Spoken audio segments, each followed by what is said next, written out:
넘쳐나는 허위 정보 속에서 팩트만 콕콕 짚어드립니다. 오늘의 뉴스아이다 팩트 기상도 지금 시작합니다. 먼저 노동전선입니다. 노란봉투법이 시행된 지 3개월. 하청노조 1,121곳이 교섭을 요구했는데 실제 교섭에 들어간 곳은 단 6곳. 숫자만 보면 제도가 유명무실한 게 아니냐는 우려가 나오고 있는데요. 실제 현장은 어떤지 짚어봅니다. 다음은 복지전선입니다. 신분증만 보여주면 즉석밥과 라면 등 먹거리와 생필품을 무료로 가져갈 수 있는 그냥 드림 사업이 전국 70여 곳에서 시범 운영합니다. 갑작스런 생계 위기 때 식료품과 생필품을 지원하는 그냥 드림 사업. 그런데 해당 지역 주민이 아니면 이용하기 어렵다.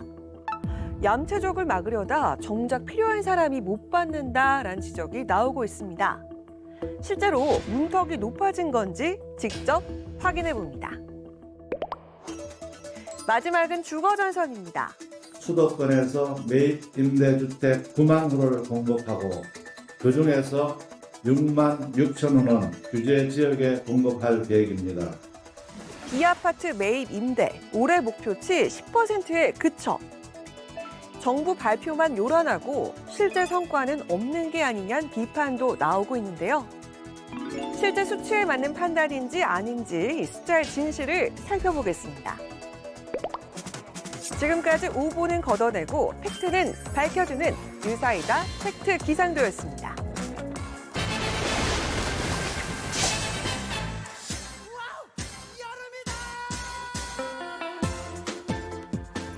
시청자 여러분 안녕하십니까? 쏟아지는 정보 속에 중심을 잡는 KTV 팩트체크 뉴스아이다.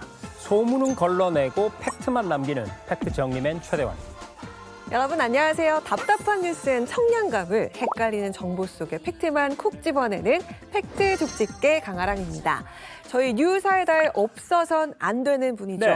법적으로 꼭 짚어야 할 부분들 서연희 변호사님과 함께하겠습니다. 어서 오세요. 어서 오십시오. 네, 안녕하세요. 서연희입니다. 오늘 주제들은 실생활과 밀접하게 관련이 되어 있는데요. 한번 정확하게 짚어보겠습니다. 네, 서 변호사님 오늘도 기대가 되고요. 그럼 첫 번째 주제부터 살펴볼까요? 함께 보시죠.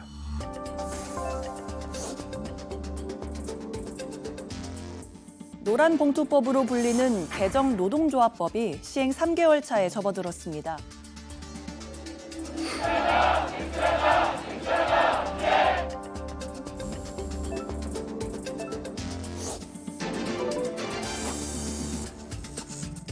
시행 수개월이 지나도록 제대로 된 교섭 사례가 나오지 않고 있지만 정부가 현장의 혼란을 방치하고 있는 거 아니냐는 건데요. 한편 이번 개정으로 원청에게는 하청 노조와의 교섭이라는 부담이 새롭게 생긴 셈입니다.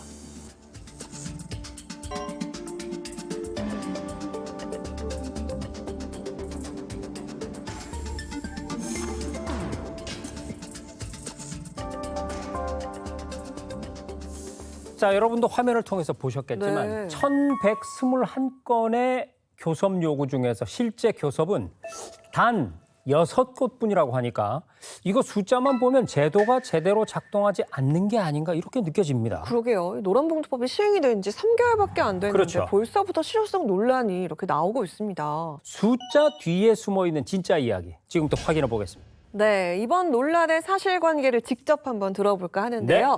고용노동부의 노사관계법제과 강승원 과장님 모셨습니다. 어서 오세요. 어서 오십시오. 네, 안녕하세요. 고용노동부 노사관계법제과장 강승원입니다. 노란봉투법 시행 현황을 둘러싼 오해 명확한 팩트로 풀어드리겠습니다. 아, 네, 과장님 반갑습니다. 자, 네. 그럼 바로 사실관계에 들어가 볼까 하는데 노란봉투법이 시행이 된 지 3개월이 지났습니다. 최근 보도에 따르면요. 1,121곳의 하청 노조가 원청에 교섭을 요구했는데 이 원청이 교섭 요구 사실을 공고한 곳은 51곳이고 실제 교섭에 들어간 곳은 단 6곳에 그쳤다. 네. 자, 이렇게 이야기가 나왔는데 이 보도 내용 사실입니까? 간단히 말씀을 드리면 오해의 소지가 있습니다. 이 교섭 요구 사실이나 교섭 건수 이런 거는 원청 사업장 수를 기준으로 해야 되는데 네. 이 1121곳은 하청 노동조합 수를 기준으로 아하. 표현을 했기 때문에 이거는 분명히 오해의 소지가 있다고 말할 수 있습니다. 그렇군요. 아. 일단 기사에 나온 1121곳, 이 교섭 요구라는 숫자가 실제로 1121개 사업장을 의미하는 것인가 이런 궁금증이 들거든요. 이 숫자가 정확히 뭘 의미하는 겁니까? 그러니까 기사가 나온 5월 22일 기준으로 보면 네.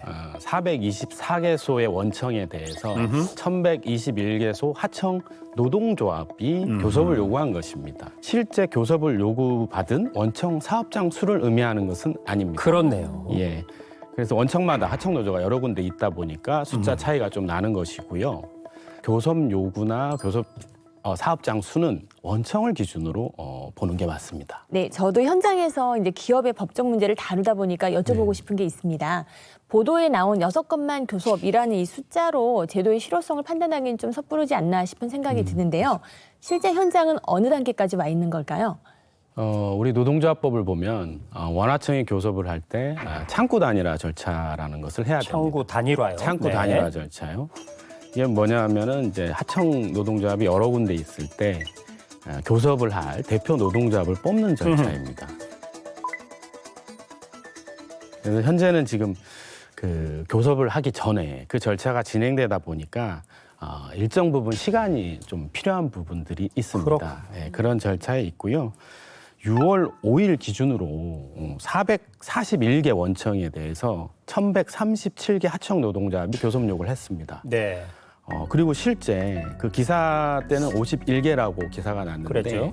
지금 일주일 사이에 81개로 교섭 요구 사실을 공고한 사업장이 늘었습니다. 일주일 사이에도 이렇게 많이 는 것이죠. 네.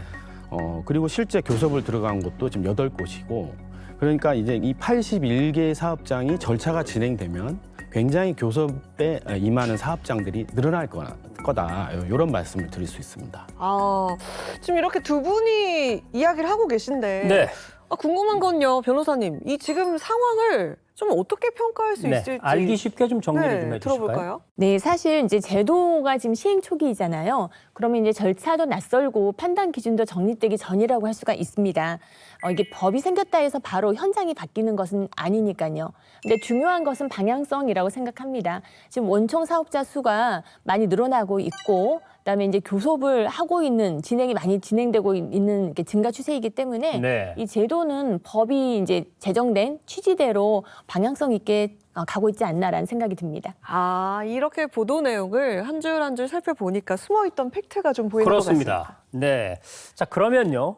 전체적인 상황을 지금 알아봤고 조금 더 자세하게 노란봉투법 보도와 관련 오해들을 격파해 가면서 요목조목 따져보도록 하겠습니다. 뉴스아이다의 간판 코너 오버블럭 들어간. 네, 첫 번째 오버블록입니다. 노란봉투법 시행 이후 온라인에서 노란봉투법은 아직 위헌 심판 등이 남아 있어서 어차피 법적인 효력이 없다라면서 이 법 자체를 무시해도 된다라는 이런 주장이 나오고 있는데 현재 이 법의 효력 좀 어떻게 보면 좋을까요? 헌법재판소에서 위헌이라고 판단한 적은 없죠. 지금까지 네. 당연히 없고요. 개정노동조합법은 이제 모든 원청에게 사용자 책임을 지우는 법은 아닙니다. 원청이 하청 근로자의 그 근로 조건을 실질적으로 지배 결정하는 그런 어떤 권한이 있는 원청 사업주한테 그 책임을 묻는 것이죠. 네. 권한과 책임의 일치라는 그런 부분이 있고요. 법 시행 전에도 이 노란봉투법의 법리는 우리 법원, 특히 대법원에서도 실질적 지배력을 행사하는 원청에게 사용자 책임을 물은 그런 판결이 있었습니다. 네. 그래서 노란봉투법은 새로운 법리가 아니고 법원에서 기존에 인정됐던 법리를 입법한 것이기 때문에 위헌이라는 그런 주장은 좀 과도한 주장이라고 생각을 하고 있습니다. 자, 그러면 헌재 결정 전까지는 이 법적 효력이 그대로 유지된다라는 말씀이시군요. 자, 그럼 과장님, 첫 번째 오버블록 아주 답답한 마음을 담아서 힘껏 격파를 해주시죠. 네. 네.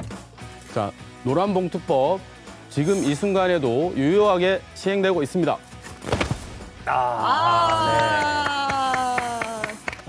과장님의 답답함과 한을 담아서 아주 시원하게 격파해 주셨습니다. 네.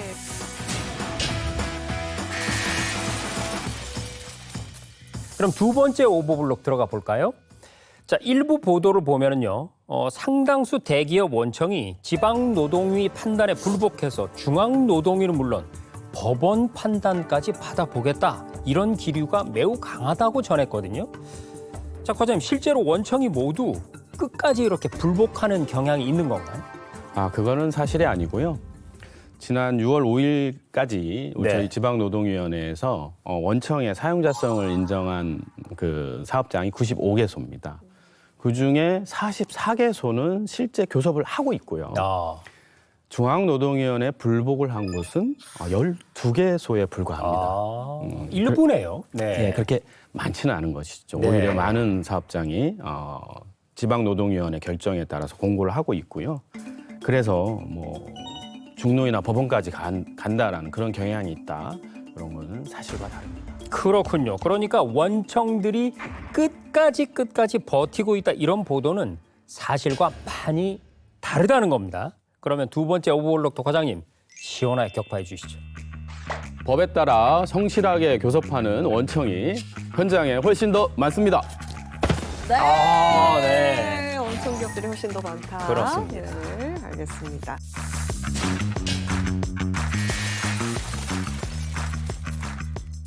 자, 이제 노란봉투법 시행 이후에 원청의 사용자성 판단이나 교섭 범위를 둘러싼 분쟁들도 이어지고 있는데 네. 여전히 정말 해결해야 할 과제들이 많이 있는 것 같습니다. 앞으로 현장에서 어떤 문제가 가장 큰 쟁점이 될지 변호사님께 들어보도록 하겠습니다. 네, 그 현장에서 앞으로 가장 큰 쟁점 중에 하나는 이게 교섭할 의제가 무엇이 되느냐 하는 것이 될 것 같습니다. 이 법이 시행 전까지는 이제 협상 테이블에 원청을 상대방으로 앉힐 수 있도록 하는 게 문제였다면 네. 앞으로는 이 테이블 위에서 어떤 의제를 가지고 논의하느냐가 문제가 될 텐데요. 뭐 임금이라든가 노동 시간이라든가 그 외에 뭐 인사권 등 이런 민감한 의제들이 쟁점이 될 수 있을 것 같고요. 또 한 가지는 이제 이 쟁의행위 자체가 적법한 분쟁행위인지 이런 부분에 대한 논란도 앞으로 있을 것 같다는 생각이 듭니다. 네. 이 노란봉투법이 이제 진짜 시험대에 오르는 것은 지금부터라고 이제 생각을 해야 될 것 같습니다. 그렇군요. 네. 이제 틀이 만들어진 만큼 어떤 의제들을 논의할 것인가. 이것이 중요하고 앞으로 아마 상당히 더 현장이 치열해질 것 같다 이런 느낌은 드는데 과장님께 이걸 좀 여쭤볼게요.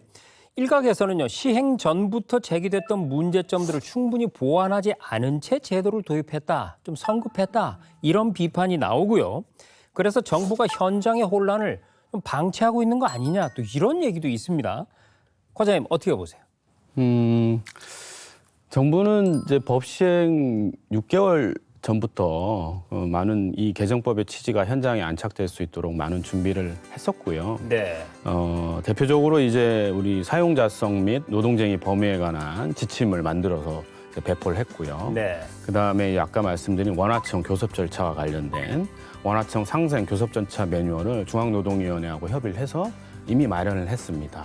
그리고 현재 노동위원회는 그때 마련한 지침과 매뉴얼에 따라서 절차를 운영하고 또 판단을 해 나가고 있는 상황인 것이죠. 그리고 이제 저희 고용노동부에서는 이제 현장에서 노사와 교섭을 하다가 노동위원회까지 가면 시간이 오래 걸릴 수 있기 때문에 신속하게 네. 이런 판단을 좀 받아볼 수 있도록 단체교섭 판단지원위원회를 구성을 하고 있습니다. 아하. 그래서 조금 더 좀 밀착해서 좀 신속하게 판단을 내려줄 수 있도록 그런 제도도 운영을 하고 있고요.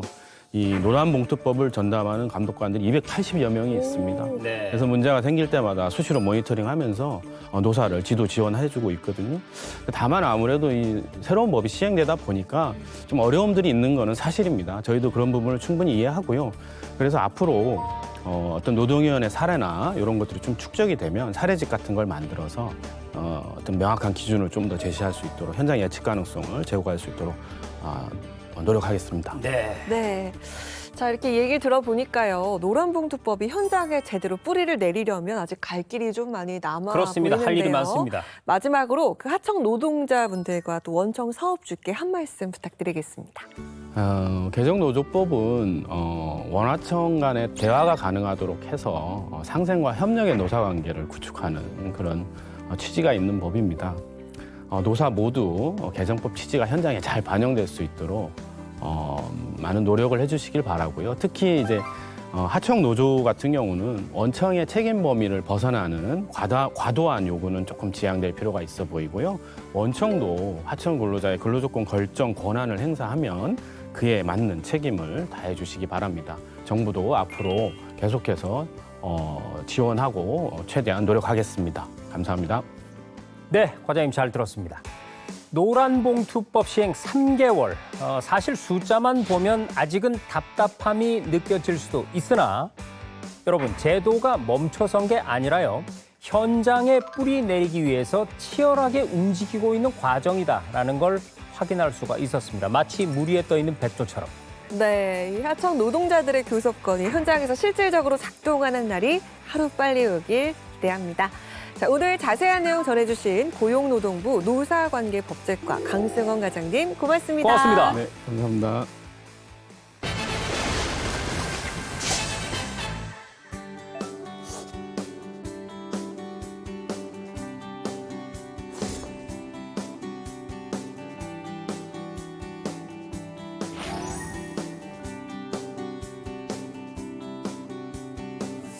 최소한의 먹거리와 생필품을 무상 제공하는 그냥 드림센터를 기존 150개소에서 300개소로 2배 확대해 적어도 먹을 것이 없어서 극단적 선택을 한다든지 또는 범죄에 빠져드는 일이 없도록 하겠습니다.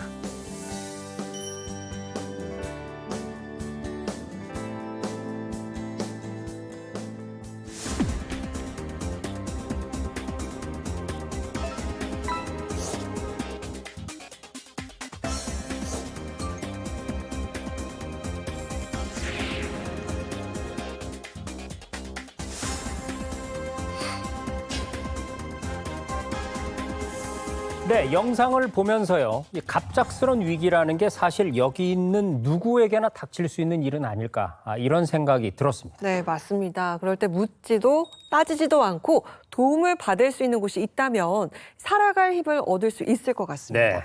네, 사실 묻지도 따지지도 않는다는 게 쉬운 일은 아닙니다. 네. 취약계층을 돕는 복지 제도는 여러 가지가 있었지만 도움을 얻을 때까지 그 절차가 너무 복잡해서 포기했다는 분들도 많았거든요. 그렇습니다. 저는 그런 의미에서 이 그냥 드림이 갑작스러운 생계 위기를 겪는 분들에게 매우 의미가 큰 사업이라고 생각하고요. 이름 정말 잘 지었습니다. 그냥 드린다. 자, 그런데요.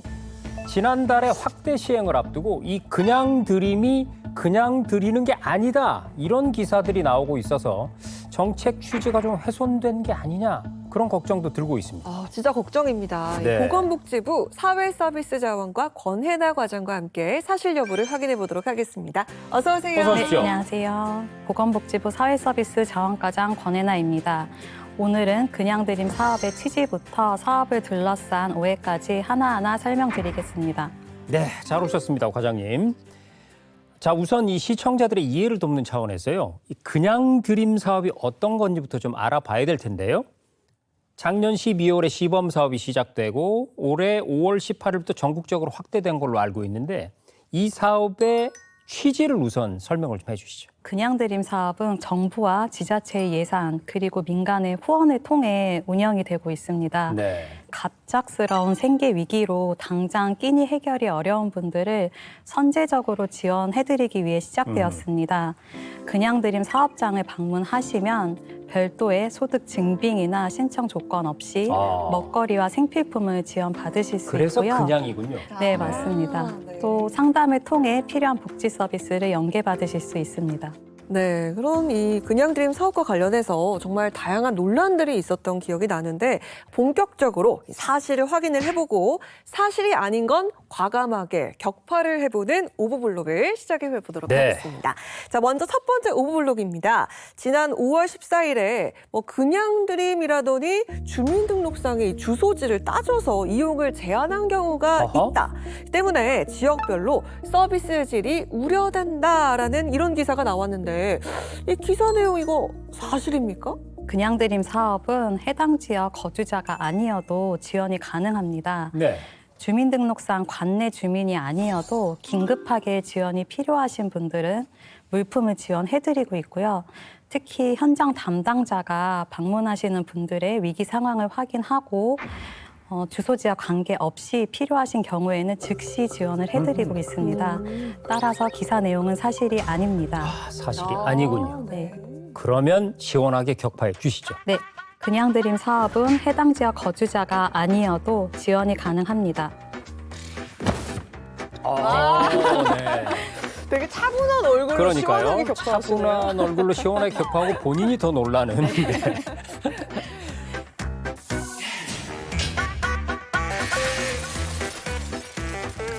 그런데 한 가지 또 궁금한 것이요. 이 거주자 구분과 서비스 질 얘기가 나왔는데 변호사님, 거주자를 구분하는 것과 서비스의 질 어떤 관계가 있을까요? 네, 사실 거주 불명자도 있고 네. 뭐 노숙자라든가 미등록 이주민 등 같은 경우에는 그렇죠. 네, 거주자를 따지게 되면은 제도권 밖의 취약계층이 됩니다. 맞습니다. 그래서 이런 부분이 좀 어려움이 생길 수 있다라는 생각이 들고요. 그리고 저도 과장님께 한 가지 여쭤보고 싶은 게 있는데요. 그 정부에서는 거주자를 구분하지 않는다라고 발표를 했지만 비용을 내는 지자체 입장에서는 그래도 우리 지자체에 거주하시는 분을 우선적으로 좀 지원하고 싶다. 이렇게 다른 생각을 하실 수도 있을 것 같습니다. 이런 경우에는 어떻게 할 수 있을까요? 그냥드림 사업은 취지 자체가 굶주림으로 인한 생계형 범죄를 예방하는 것이기 때문에 도움이 필요하신 모든 분들을 넓게 포용하는 것이 무엇보다 중요합니다. 우리 지역 예산이 부족하면 어쩌나 걱정하실 수도 있지만 정부는 지역별 물품 수급 상황을 면밀히 모니터링하고 필요한 만큼 지원을 해드리고 있습니다. 네, 잘 알겠습니다. 그럼 이제 두 번째 오보블록 들어가 볼까요? 지난 5월 18일에요. 그냥드림 전국 확대 시행을 앞두고 취약계층의 문턱이 확 높아졌다. 이런 기사가 또 나왔습니다. 이게 무슨 얘기냐면 자가진단표를 도입하고 상담 절차를 강화했다는 건데 쉽게 말해서 일부 얌체족을 막으려다가 오히려 대다수 취약계층의 문턱만 높아진 거 아니냐. 이런 비판입니다. 이거 어떻게 봐야 될까요? 자가점검표는 지원 필요성이 낮은 분들의 자발적인 이용 자제를 유도하고 네. 지원 필요성이 높은 분들을 먼저 지원하기 위해서 도입이 되었습니다.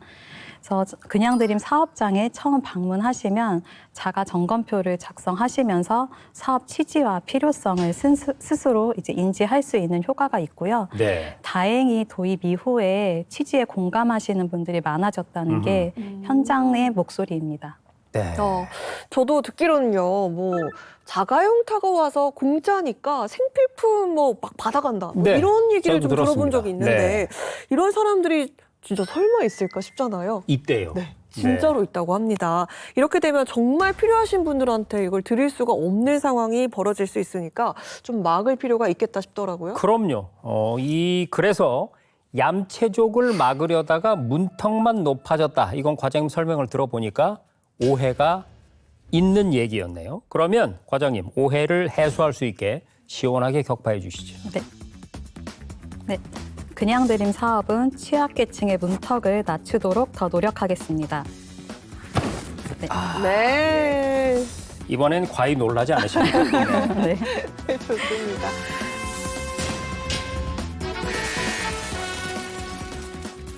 제가 요즘에 그 복수하는 그 드라마에 정말 많이 빠져있는 사이다 드라마. 네, 그런 상황인데 이런 얌체족들을 좀 사이다처럼 시원하게 뭔가 해결할 수 있는 그런 방법 변호사님 좀 없을까요? 그러게요. 네, 이렇게 좋은 제도인데 이렇게 얌체처럼 이렇게 생필품 받아가면 약이 그러니까요. 오르죠. 네. 그런데 이게 법적으로는 처벌하기가 좀 곤란합니다. 네, 그냥드림은 일단 자격 요건이 없고 그리고 자가 진단도 자신의 양심에 따라 하는 것이기 때문인데요. 저도 이 제도를 보다 보니까 이제 한 가지 궁금한 점이 생겼습니다. 과장님, 이 상담 절차가 강화된다고 하는데요. 이 상담을 의무적으로 받게 되면 마치 심사를 받아야 되지 않나 이런 걱정이 있을 수도 그렇죠. 있을 것 같습니다. 이런 부분에 대한 고민은 어떻게 하고 계시나요? 그 부분은 걱정하지 않으셔도 됩니다. 처음 방문하시는 경우에는 원하는 분들만 상담을 하도록 하고 있습니다.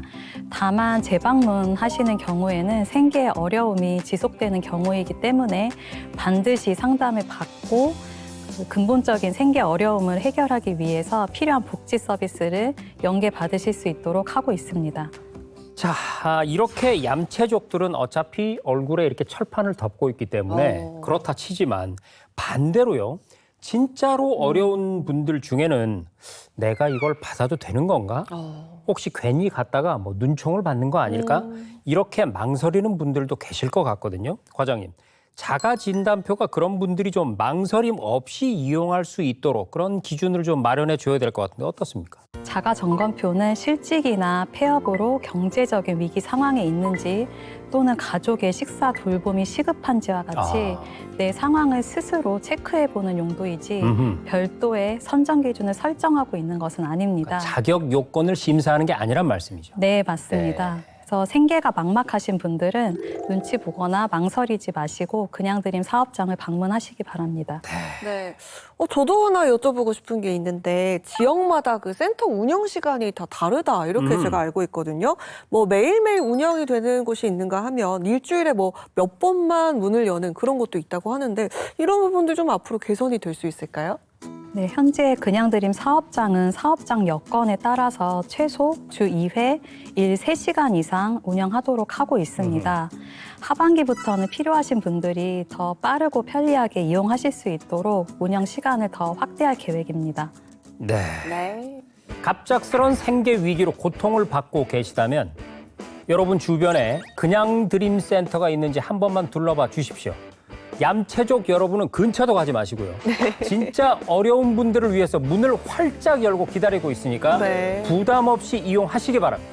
네, 그렇습니다. 오늘 그냥드림 사업에 대한 오해와 진실을 자세하게 말씀해 주신 보건복지부의 권혜나 과장님 정말 고맙습니다. 고맙습니다. 감사합니다.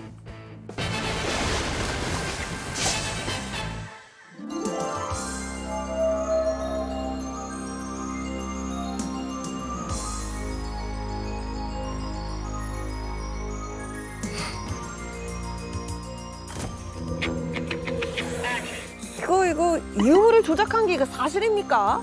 이거 그리고 지난 20년간 발굴이 모두 조작입니까?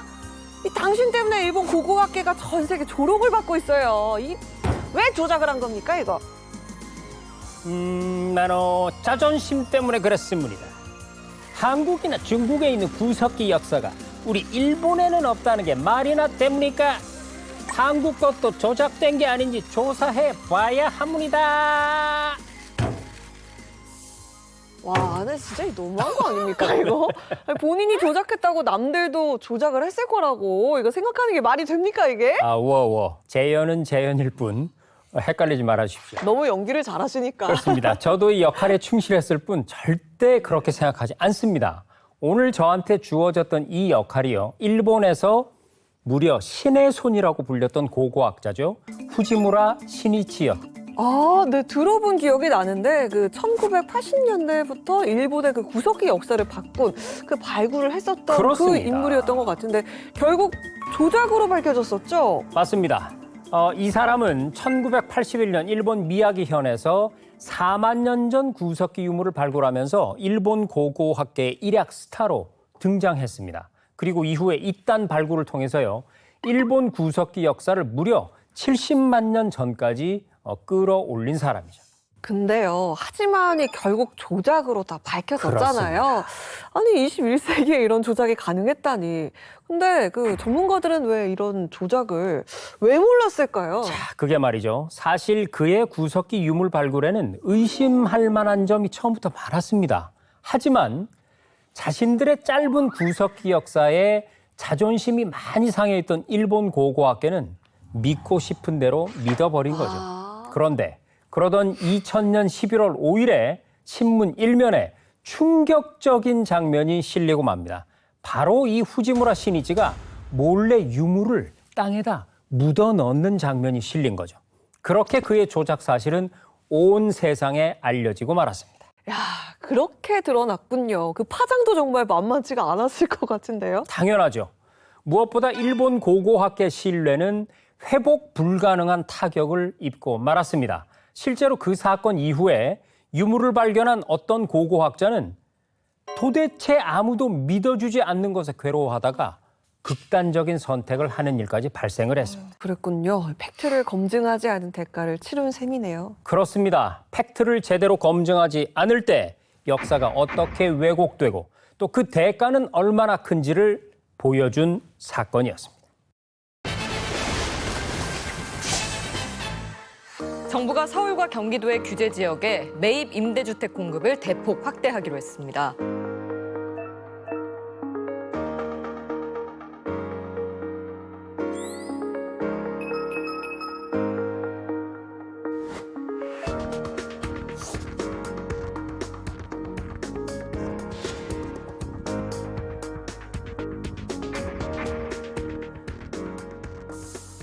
이렇게 보고 왔는데 부동산 정책은 정말 항상 너무 어려운 것 같습니다. 네, 맞습니다. 우리나라 국민들이 굉장히 부동산에 관심이 많다 보니까 이런 정책이 하나 나오면 여러 가지 이야기가 나옵니다. 얼마 전에 대통령께서도 부동산 정책이 제일 어렵다 이렇게 말씀하셨죠. 그렇습니다. 이번에는 전월세 시장 안정을 위해서 정부가 LH 등을 통해서 이 빌라처럼 아파트가 아닌 주택을 사서 임대를 하기로 했는데요. 네. 목표한 것보다 매입을 너무 안 하고 있다. 이런 얘기가 나오고 있습니다. 자, 그럼 실제는 어떤지 자세하게 알아봐야겠죠. 그렇죠. 국토교통부 주거복지지원과 박병관 사무관님 나오셨습니다. 어서 오세요. 어서 오십시오. 안녕하십니까. 국토교통부 주거복지지원과 박병관 사무관이라고 합니다. 매입 임대에 관해서 설명해 드릴 수 있도록 하겠습니다. 네, 자 우선 이 부동산 문제가 나오면은 늘 그렇듯이 용어부터 확인을 좀 하고 가야 될 네. 것 같은데 비아파트 매입 임대 정책 이거 어떤 겁니까? 네, 매입 임대는 04년부터 추진된 사업으로 네. 이제 LH와 지방공사 등이 도심 내 역세권 오피스텔들을 매입해서 청년 그리고 신혼부부, 저소득층 등에게 30에서 50% 정도의 시중의 임대가 수준으로 저렴하게 임대해주는 공공임대주택입니다. 특히나 최근에 전세 사기 등으로 인해서 이제 비아파트 시장이 좀 위축됐는데요. 공공이 직접 이렇게 매입을 하면서 수요를 보강함으로써 주거 안정과 시장 안정을 동시에 도모할 수 있는 정책입니다. 그렇군요. 정말 취지가 좋은 정책이잖아요. 그렇죠? 그런데 이렇게 좋은 취지에서 시행한 정책인데 LH의 1월에서 4월까지의 비아파트 매입 실적이 올해 목표치의 단 10%밖에 되지 않는다. 이런 기사가 지금 난 겁니다. 네. 이 기사만 놓고 보면 정책을 발표해 놓고 정작 현장에서는 정책 시행이 지지부진한 거 아닌가 또 이런 생각이 들 법하거든요. 어떻습니까, 사무관님? 네, 수치만 보면은 왜 4월인데 실적이 10%밖에 안 되냐고 생각을 할 수도 있고요. 실제로 네. 보도된 수치는 사실입니다. 하지만 이것만으로 이제 올해 목표 달성이 지지부진하던가 아니면은 뭐 어렵다던가 이렇게 판단하기는 적절하지 않다고 생각합니다. 어허. 네, 들어보니까 이 수치는 맞는 것 같은데 목표 달성 여부를 논하는 건 섣부른 판단이다 뭐 이렇게 말씀하신 거로 전 이해를 했거든요. 근데 그렇게 말씀하신 이유가 있을 것 같은 게 자, 계산을 한번 해보면요. 1월부터 뭐 4월까지면 올해 3분의 1 정도가 지난 시점인데 그렇죠. 10%대 실적이면 저 같아도 이게 너무 적지 않나 뭐 이런 생각이 좀 들긴 하거든요. 네, 말씀하신 그 부분은 이제 크게 두 가지로 말씀드릴 수 있을 것 같은데요. 첫째로 올해 LH는 이제 적정가로 매입하기 위해서 가격 산정 방식을 좀 변경을 했고요. 네. 그러다 보니까 그리고 사업 이제 투명성 확보를 위해서 제도 개선을 좀 했습니다. 그러다 보니 최초 공고가 작년에는 1월 초였는데 올해는 이제 3월 말에 이뤄졌기 때문에 2, 3개월 이제 공고가 늦었다. 그래서 4월 실적이 좀 낮을 수도 있는 점도 고려해야 된다라는 점이 있고. 그러니까 공고 자체를 3월 말에야 냈거든요. 네, 맞습니다. 이번엔 제도 개선을 좀 하다 보니 좀 늦은 게 있습니다. 네. 두 번째로는 이제 이 신축 매입인데 사업 성격인데요. 이제 이 약정 실적을 보면은 대부분 좀 하반기에 좀 집중되는 특성이 있습니다. 특히 LH가 최근 2년간 수도권에 이제 7.7만 호 약정을 체결했는데 네. 이 중에 80% 이상이 하반기에 집중이 됐었습니다. 아하. 그래서 이러한 경량이라든가 그리고 제도 개선을 좀 고려하면은 이제 실적은 하반기부터 좀 본격화될 것으로 예상됩니다. 네, 3월에 공고가 나갔다면 이제 4월까지 실적이 10%라고 해서 이게 너무 낮다 이렇게 판단하는 것은 시기상조인 것 같습니다. 그렇습니다. 불과 한 달을 가지고 얘기하는 거잖아요. 네. 그리고 이제 국민들께서는 매입 임대라고 하면은 LH가 이미 지어진 빌라나 오피스텔을 가서 이렇게 사는 거다 생각을 하시는데 실제 그것만은 아닙니다. 아니 당연히 그런 줄 알았는데 그게 아닌가요? 예, 아닙니다. 이미 시장에 나와 있는 주택을 사는 게 아니고요. 네. 민간 사업자가 내가 이 땅에 이런 건축을 이런 설계로 잘 짓겠다. 그러니까 정부에서 이걸 좀 매입을 해달라라고 제안을 하는 거고요. LH에서 그래 그렇게 좋은 조건으로 주택을 건설한다면 우리가 이제 준공이 난 다음에 통째로 매입을 하겠다. 이렇게 이제 사전 매입 계약을 하는 것입니다. 자, 근데요, 여기서 짚어볼 부분이 기사 내용 중에 그 감정 평가사들의 LH 입장을 의식을 해서 매입 가격이 뭐 낮게 측정이 된다, 뭐 이런 얘기가 있었더라고요. 이거 좀 어떻게 보시는지. 네, 이 부분에 대해서도 한 가지 말씀드릴 거는 현재 우선은 LH 감정평가 매입가는 LH가 보유한 평가사 풀에서 이제 순번대로 한 분이 선정되고요. 네. 그리고 감정평가사 협회에서 한 분은 이제 추천 받아가지고 그 평가법인 두 분이 하신 거를 산술평균해가지고 감정평가를 내고 평균을 있습니다. 내는군요. 네, 맞습니다. 그리고 이 매입가가 이제 적정한지에 대해서는 이제 한국감정평가사협회에서 한 번 더 이제 적정성 검증을 받고 있는 등 객관적인 평가 절차를 좀 저희가 거치고 있습니다. 그렇기 때문에 이제 특정 감정평가 법인이 LH의 입장을 고려해가지고 낮게 평가한다 이런 것들은 좀 적절하지 않다고 생각합니다. 아, 그렇군요. 자, 그리고 이것도 좀 여쭤볼게요. 앞으로 2년 동안 6만 6천 호 공급을 목표로 하고 있다. 이렇게 알고 있는데 그러면 단순히 반으로 나눠보면 올해 안에도 어쨌든 3만 호 정도를 매입해서 공급하겠다. 이런 계획이지 않습니까? 갈 길이 좀 먼데 목표 달성을 위한 어떤 계획, 어떤 걸 갖고 계세요? 네, 지난 5월 22일 정부는 이제 비아파트 공급 위축 그리고 공공이 길을 엽니다라는 보도자를 배포하면서 네. 이제 말씀하셨던 물량 확대와 그리고 사업자의 자금 조달을 애로 해소를 하는 방안과 그리고 조기 착공 유도를 하는 방안을 마련했습니다. 네. 착공 전에 이제 초기 사업비를 좀 지원하고 그리고 공정률에 따라서 공사비 지급을 해주고 그리고 약정 체결한 사업자의 자금 부담을 좀 많이 낮춰주고 그리고 그런 물건들이 좀 신속히 착공될 수 있도록 다양한 제도 개선과 그리고 컨설팅을 하는 내용을 담고 있는데요. 이런 것들을 이제 통해서 향후 2년간 이제 목표 달성을 하려고 하고 특히 저희가 이번 대책은 이제 일회성 대응에 끝나는 게 아니라 네. 이제 공급 목표를 달성하기 전까지 계속해서 현장의 목소리를 들어가면서 제도 개선해 나갈 예정이거든요. 네. 그래서 지난 5월 14일에 장관님께서 이제 업계 간담회 타운홀 미팅을 하셨고 6월 4일 날 후속 간담회도 했고 앞으로도 그걸 계속 이어가면서 애로사항을 많이 듣고 저희가 계속해서 제도 개선하면서 좀 노력할 예정입니다. 네. 네, 이렇게 말씀해 주신 내용들이 잘 실행이 돼서 전월세 때문에 어려움을 겪는 분들이 큰 도움이 됐으면 좋겠다라는 생각이 듭니다. 그렇습니다. 올해 내년 목표 달성 꼭 해주시고요. 지금까지 비아파트 매입 임대 정책과 관련한 세간의 걱정들에 관해서 속 시원하게 풀어봤습니다. 자세한 내용 전해주신 국토교통부의 박병관 사무관님이었습니다. 사무관님 고맙습니다. 고맙습니다. 네, 감사합니다. 네, 오늘도 세 가지 이슈를 팩트로 바로잡는 시간이었습니다. 불안한 뉴스일수록 한 번 더 확인하는 것, 바로 뉴스아이다가 시청자 여러분 곁에 있는 이유입니다. 오늘 함께해 주신 정책 담당자분들 그리고 서연희 변호사님 모두 감사드립니다. 지금까지 KTV 팩트체크 뉴스아이다였습니다. 다음 주에도 정확한 팩트로 찾아뵙겠습니다. 고맙습니다. 와, 끝났어요. 금방 끝났어요. 우리 과장님 덕에 축구 빨리 볼 수 있다. 어떻게 카메라 샷도 다 아시고. 아니, 너무 좋았습니다. 너무 아닙니다. 저는 너무 긴장을 많이 해서. 긴장 하나도 안 하실 것 같은데. 과장님 고맙습니다. 아, 예, 감사합니다. 네, 들어가십시오. 네.